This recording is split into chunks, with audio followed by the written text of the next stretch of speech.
Hello दोस्तों। स्वागत है हॉरर फ्लिक्स चैनल पर। हमारे देश में कई सारी रहस्यमयी और हॉन्टेड जगह है, पर कई सारी ऐसी जगह है जिनके बारे में लोग कम ही जानते होंगे।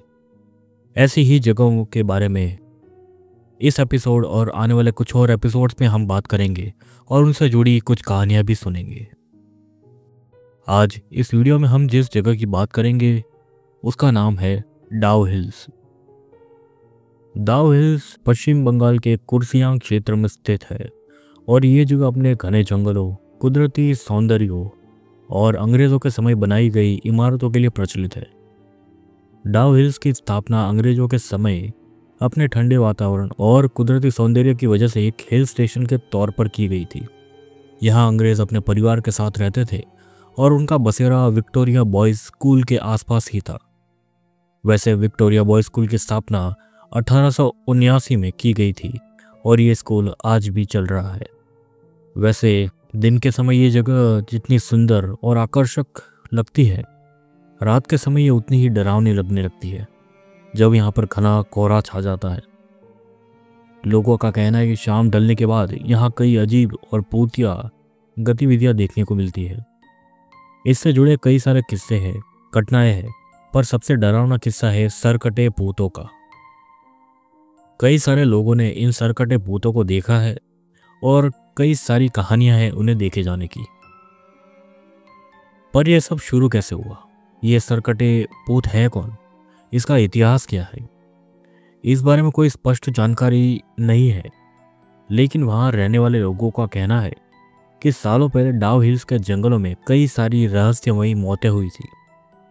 आसपास के गांव के कई सारे लोग जो जंगल में गए थे वो लापता हो गए। जब उन्हें ढूंढा गया तो सिर्फ उनकी लाशें मिली, लेकिन उन लाशों के सर नहीं थे, सिर्फ धड़ था। माना जाता है कि जो सरकटे भूत लोगों को नजर आते हैं ये वही लोग हैं जिनकी मौत हुई थी और वो अपने सर ढूंढने के लिए भटकते रहते हैं। अगर कोई इंसान इनके इलाके में प्रवेश करता है तो उनके साथ बहुत बुरा होता है। हो सकता है वो अपनी जान भी गंवा दे। सरकटे भूतों से जुड़े कई सारे किस्से और कहानियां हैं, लेकिन उनमें से सबसे प्रचलित है एक लकड़हारे की कहानी। राजेश नाम का एक लकड़हारा जो करीब 28 से 30 साल का रहा होगा, डाउ हिल्स के करीब के एक गांव में रहता था। राजेश एक कुशल लकड़हारा था और लकड़ियां लेने के लिए वो अक्सर घने जंगल में जाया करता था, जिसे बेचकर वो अपना घर चलाता था। सरकटे भूतों की कहानियों से राजेश वाकिफ था, उसने सुनी थी, लेकिन वो उन्हें मात्र अफवाह मानता था और उन्हें अनदेखा करके अपना काम करता रहता था। फिर एक घने कोहरे से छाई हुई शाम, राजेश सोचता है कि वो आज जंगल में थोड़ी और देर तक रुक जाएगा, कुछ और लकड़ियां जमा कर लेगा। जैसे जैसे सूरज ढलने लगा, वातावरण में एक अजीब सा सन्नाटा पसर गया। अक्सर जो पक्षियों की आवाज़, जो पत्तों की आवाज़ वगैरह आते हैं जंगल में, वो सब शांत हो गए थे। बिल्कुल सन्नाटा था। राजेश आने वाले खतरे से बेखबर था और वो अपने काम में लगा रहा। राजेश अपना काम खत्म करने ही वाला था कि उसे काफी दूर से बड़ी धीमी सी कदमों की आहट सुनाई दी। जैसे वो घूमा, घने कोहरे के अंदर उसे कुछ भी नजर नहीं आया। उसे लगा शायद उसका वहम होगा। अब वो फिर से अपने काम में लग गया। वो आखिरी पेड़ को काटने लगा। फिर अचानक से उसे कदमों की आहट सुनाई दी, इस बार काफी करीब से और काफी तेज सुनाई दी। इस बार जब राजेश मुड़ा तो उसने उस कोहरे में कुछ दूरी पर एक परछाई देखी। वो परछाई धीरे धीरे उसके तरफ बढ़ने लगी थी और वो परछाई अब साफ होती नजर आ रही थी। राजेश को अब समझ में आया था कि वो परछाई थी, वो असल में एक सरकटा भूत था। वो जो धड़ था वो एक अजीब तरीके से उसकी तरफ आगे बढ़ रहा था। ऐसा लग रहा था जैसे उसका संतुलन बिगड़ा हुआ है, फिर भी वो कोशिश कर रहा था आगे बढ़ने की। इस डर के कारण राजेश अपनी जगह खड़ा रह गया, स्तब्ध था, वो हिल नहीं पा रहा था। और ऐसे सिचुएशन में किसी के साथ भी ऐसा ही होगा। वो सरकटा धीरे धीरे उसकी तरफ बढ़ने लग गया था। सरकटे का जो सर नहीं था, उस जगह पर गर्दन पर एक अजीब सी रोशनी नजर आ रही थी और उसके चलते माहौल में और भी ज़्यादा डर और घबराहट बढ़ चुकी थी। राजेश इस मंजर को देखकर अपने हाथ में जो कुल्हाड़ थी उसे फेंक कर वहां से बिना कुछ सोचे समझे दौड़ने लगता है।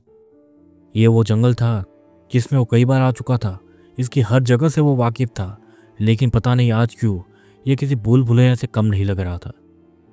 कोहरा घना होता जा रहा था जैसे जैसे वो आगे बढ़ रहा था, और वो सरकटा उसके पीछे पड़ा हुआ था। उसकी गति काफ़ी तेज थी।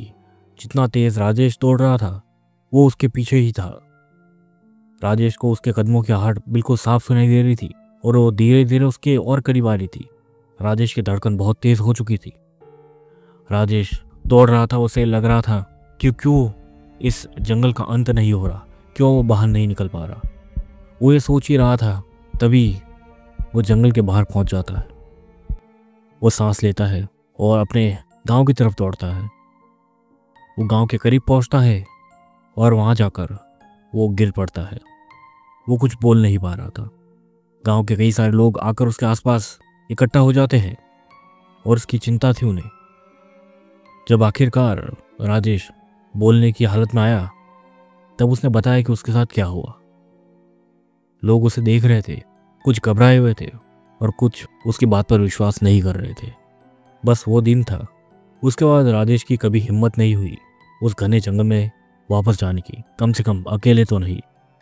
कई बार राजेश अपनी नींद से घबराया हुआ सरकटा सरकटा चिल्लाता हुआ उठ पड़ता है। इस हादसे से वो काफ़ी घबरा गया था और ये हादसा गांव के बाकी लोगों के लिए भी एक चेतावनी बन गया था। और गांव के लोग भी, कोई अनजान अगर आता है वहाँ पर तो उन्हें ज़रूर चेतावनी देते हैं कि शाम ढलने के बाद कोई भी जंगल में ना जाए। ये कहानी ऐसे ही धीरे धीरे फैलती रही। कई सारे लोगों को इस बारे में पता चला, आसपास के गांव में लोगों को पता चला, बाहर से आने वाले लोगों तक को भी ये पता चला। और इसके बाद कई सारे और लोगों ने भी उन सरकटे भूतों को देखा। ये कहानी दिन ब दिन प्रचलित होती गई और उस जंगल को भूतिया मान लिया गया। जो भी लोग सूरज ढलने के बाद उस जंगल में गए हैं उन लोगों ने कहा है कि उन्होंने एक अजीब सी परछाई देखी थी, अजीब कदमों की आहटें सुनी थी। और यही वो सारी जो बातें थी वो इस घटना को, इस पहेली को और ज़्यादा जोर देती रही। खैर, यही थी कहानी और जानकारी डाउ हिल्स के बारे में, जिसे एक भूतिया जगह माना जाता है। वैसे डाउ हिल्स के आसपास और भी कई सारी जगह ऐसी है, जैसे मैंने जिक्र किया था विक्टोरिया बॉय स्कूल का, उसकी भी कुछ कहानियां हैं। वहाँ पर भी कई सारे लोगों ने सरकटे भूतों को देखा है। खैर, उसके बारे में हम फिर कभी बात करेंगे किसी और वीडियो में, पर फिलहाल के लिए इतना ही था। आप लोगों से विनती है, अगर आपको ये वीडियो पसंद आया है तो इसे लाइक करें और इसे शेयर करें। और भी ऐसे वीडियोस देखने के लिए, कहानियाँ सुनने के लिए आप चैनल को सब्सक्राइब करें। और आपसे मैं फिर एक बार मिलूँगा एक और नए वीडियो के साथ। तब तक के लिए गुड बाय।